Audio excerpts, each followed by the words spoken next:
Last video में हमने discuss किया था कि चिपको मूवमेंट क्या था, जो कि अलकनंदा वैली में हुआ था, उत्तराखंड में हुआ था। आज के वीडियो में हम डिस्कस करने वाले हैं खेजरी चिपको मूवमेंट, जो कि जोधपुर में हुआ। और उसको आज हम डिस्कस करते हैं, जो 18 सेंचुरी में हुआ था, जिससे इंस्पिरेशन ली थी मॉडर्न चिपको मूवमेंट ने, राइट।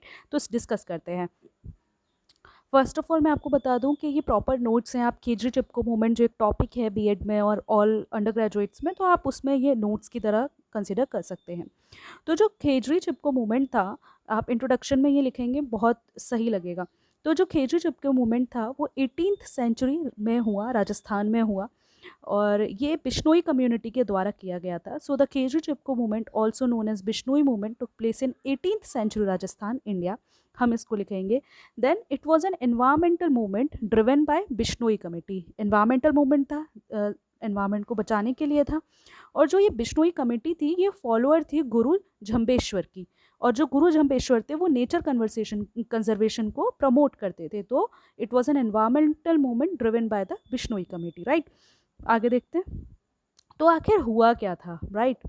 तो इसमें ये देखते हैं। तो the movement gain momentum after a significant event in 1730s। ऐसा हुआ था कि महाराजा अभय सिंह, उन्होंने ना खेजड़ी ट्रीज़ को काटने का आदेश दे दिया। उन्होंने कहा कि खेजड़ी के ट्रीज़ को काट दो, जिससे क्या होगा, वो उसकी जगह पे वो क्या करेंगे, अपना एक पैलेस बनवाने वाले थे।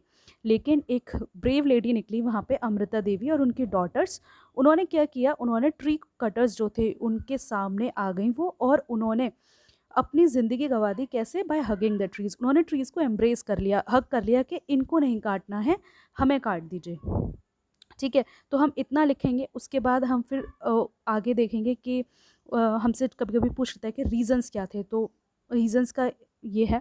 तो रीज़न क्या था, एक्सेसिव डिफॉरेस्टेशन हो रहा था। तो जो रीजन है राजस्थान का, यहाँ पे बहुत सारा डिफॉरेस्टेशन हो रहा था, क्योंकि फायरवुड चाहिए। एरिड रीजन है, फायरवुड तो चाहिए ही उनको एग्रीकल्चर और डेवलपमेंटल एक्टिविटीज़ के लिए। डिफॉरेस्टेशन हो रहा था। सेकेंडरी थिंग, जो खेजड़ी ट्रीज थे उनकी कल्चरल और रिलीजियस सिग्निफिकेंस बहुत थी। जो बिश्नोई कमेटी थे, हमने पहले भी देखा, वो गुरु जम्बेश्वर के भक्त थे, ठीक है। और वो क्या करते थे, वो नेचर कंजर्वेशन पे बिलीव करते थे। तो उनके हिसाब से जो खेजड़ी ट्रीज थे वो सैक्रेड थे। तो they believed in the principle of nature conservation and recognise the interdependence of all living beings. उनका मानना यही था कि सारे जो भी समाज, जो भी लिविंग बींग्स हैं, वो एक दूसरे पर इंटरडिपेंडेंट है। So protecting the Khejri trees was essential. Essential था क्यों? क्योंकि कल्चरल हेरिटेज और रिलीजियस बिलीफ दोनों के लिए जो है वो ज़रूरी था, क्या, इस ट्री को बचाना। तो इसकी एक इम्पॉर्टेंस क्या होगी, कल्चरल और रिलीजियस सिग्निफिकेंस। ओके, सो आगे चलते हैं। फिर और क्या रीज़न था इसका, प्रिजर्वेशन ऑफ लाइवलीहुड्स। भाई खेजड़ी ट्रीज़ के द्वारा ही तो जो वो लोग थे, जो कम्युनिटी थी बिश्नोई कम्युनिटी, वो अपनी लाइवलीहुड कमा रही थी, है ना। It provided them essential resource such as firewood, fodder and raw materials for handicrafts. ये सब दे रहा था उनको, लाइव स्टॉक के लिए फॉडर मिल रहा था, रॉ मटेरियल उससे बना रहे थे, हैंडीक्राफ्ट्स का काम उससे कर रहे थे। तो ये सब काम वो उससे कर रहे थे, ठीक है। फिर इकोलॉजिकल सिग्निफिकेंस था। भाई जो खेजड़ी ट्रीज थे उनका इकोलॉजिकल इंपॉर्टेंस बहुत था। देखो, the Khejri trees holds great ecological importance in the arid regions of Rajasthan. इसकी वजह से जो सॉइल इरोजन, भाई सूखी है, एरिड रीजन है, तो वहाँ क्या होगी, हवा होगी, तो इरोजन, सॉइल इरोजन होगा, हवा उड़ जाएगी। तो क्या होता है, खेजड़ी के ट्रीज लगाते थे तो उससे वो बचा रहता था, वाटर टेबल रुका रहता था, and providing shade and shelter.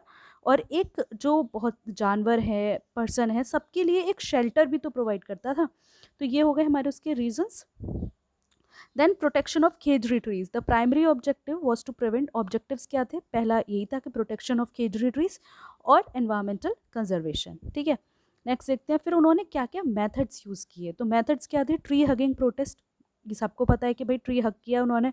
Secondary thing, community भी मोबिलाइज हुई, एक कॉज के लिए कम्युनिटी भी मोबिलाइज हुई, ठीक है। तो the movement brought together the Bishnoi committee और others to collectively protest deforestation. इसको हम मेथड्स में लिख लेंगे।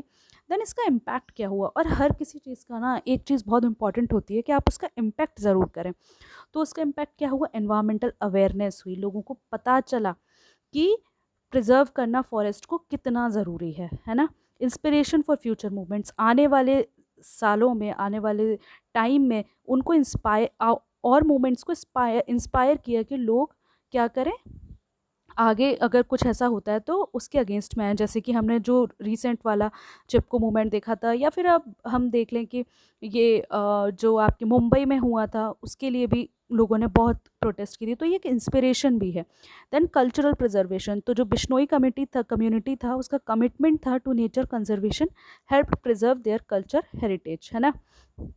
उसके बाद इससे हमें क्या लेसन्स मिलते हैं? So living in harmony with the nature, हमें यही लेसन मिलता है कि हमें क्या हार्मनी, उसमें बोलते हैं कि क्या आपने सीखा, मतलब इससे हमें क्या लेसन मिला, तो ये है कि हमें नेचर के साथ हार्मनी में रहना चाहिए।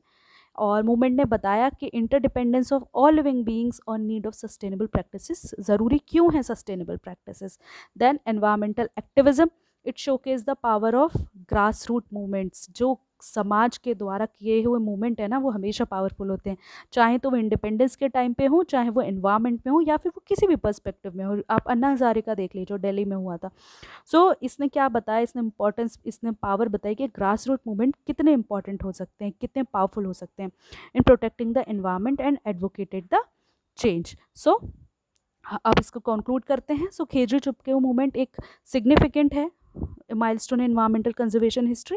It highlighted the importance of, इसने बताया कि प्रिजर्विंग नेचर, और जनरेशंस को इसने इंस्पायर किया कि हमें अपनी नेचुरल हेरिटेज को बचाना चाहिए। तो ये जो इंस्पिरेशन है ना, ये तो भाई बहुत सही बात है, क्योंकि इसके बाद कई सारे मूवमेंट्स हमने देखने को मिले हैं, देहरादून में हो, या साइलेंट वैली हो, या एपिको हो, या फिर चिपको हो, या ये अन्ना हज़ारे का हो, या कुछ भी हो, तो बहुत सारे मूवमेंट्स ऐसे होते रहते हैं, है ना।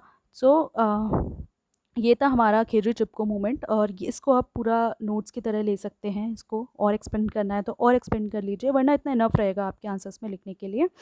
So that's it for today. Thank you for watching and keep watching and hit the like button.